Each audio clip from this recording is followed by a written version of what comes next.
years. And when I walked in, I saw today. I would rather say today morning, and I was going past my home, and I saw a big hoarding of GIS conference session, and I was not aware of the topic which I had to speak on, and I read transforming setbacks into comebacks. Now, as I walked past the lane and went onto the main road, and I was thinking that Jesus, every time I get to talk about this, I had a lot of successes and a few setbacks as well. So hopefully someday somebody will be asking me to talk about successes rather than setbacks. Anyways, once again, thanks for giving me an opportunity to be here among all of you. I see a packed house in this lovely hotel. Most of you are CEOs and people from the corporate world whose life is a little bit different from ours. A little bit, because I know in life when you want to achieve certain things, when you want to achieve success, when you're at the top for a long period of time, the issues you more or less face are the same. Before I start my experiences and my opinion and ideas about life and leadership and transforming setbacks into comebacks, I would say that I would bless all of you not to have too many setbacks. That's very important in life, because if you have too many setbacks, by the time you convert them into comebacks, your hair will grow grey and you lose a lot of hair and you might lose your job as well. So before I start talking about it,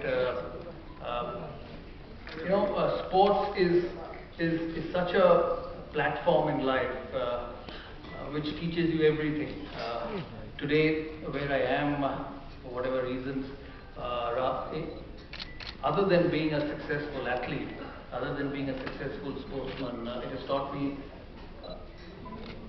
a lot of things about how to go about in life. Because when you're a sportsman or an athlete, whether it's a football or a cricketer, we are lucky in India to play the game cricket, because obviously we get noticed and recognized and applauded a lot more than some other sport. Although I must say with 80K football is slowly getting there.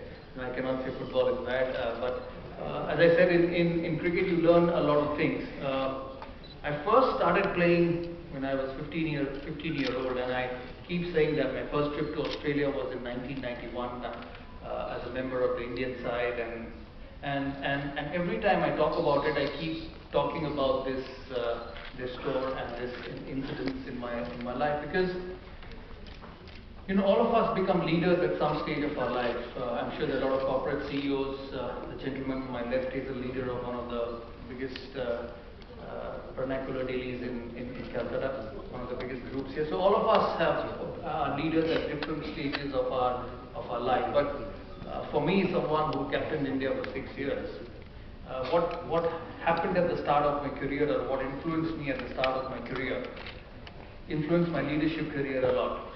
And I'm sure it happens to you as well, because you don't become CEOs, you don't become corporate leaders, you don't become captain of the national side or captain of any other side in a year. You spend a lot of time in your career, you start from scratch, you go through the periods, and ultimately one day you become boss and become the leader of a group. And my first trip to Australia in 1991 was a big lesson for me. I remember landing in Perth.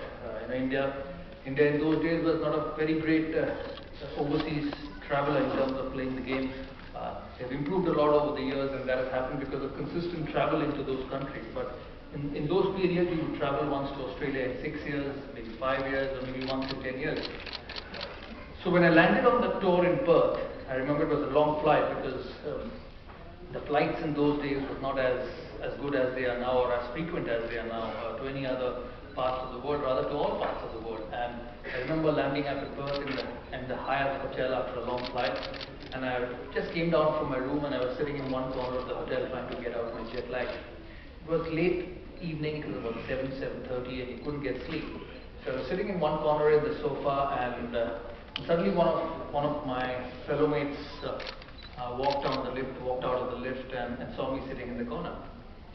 And he said, "Hi, Saurabh, can we have dinner?"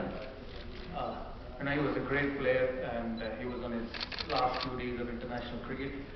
And somebody who I had grown up watching, somebody who I adored, and probably took the game because of him. And I said, "Yeah, absolutely fine, let's go." It was a big moment in my life, a big day in my life, my first trip with the national side at the age of 17, and being invited by one of the biggest names of Indian cricket for dinner. So as we walked down the Perth city, and I'm sure some of you must have seen the Perth city. It's a very quiet city, a windy city, and we were walking down this lovely pavement looking for a restaurant. And we entered a Chinese restaurant, and I still remember that walk because right throughout that walk, I didn't even utter a word.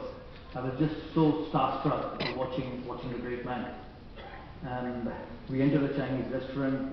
He ordered food. I accepted. That's what happens when you're young. And we kept eating. And as we kept eating, we started talking about the trip, saying how hard it will be. Australia was hard those days. Even it's tough now with the pace and the bounce and the pitches, how difficult it would be. And quietly, as the discussion was going on, he slipped in a phrase which I remembered till the last day of my life, that you probably should not have been on this trip. So I didn't know what to do because the lovely Chinese which was going down the throat suddenly got stuck halfway, and I didn't react. I kept eating, and the dinner finished. He was kind enough to pay the bill for both of us, and we walked back down the pavement and back to the hotel, and we said bye, and I went back to the room.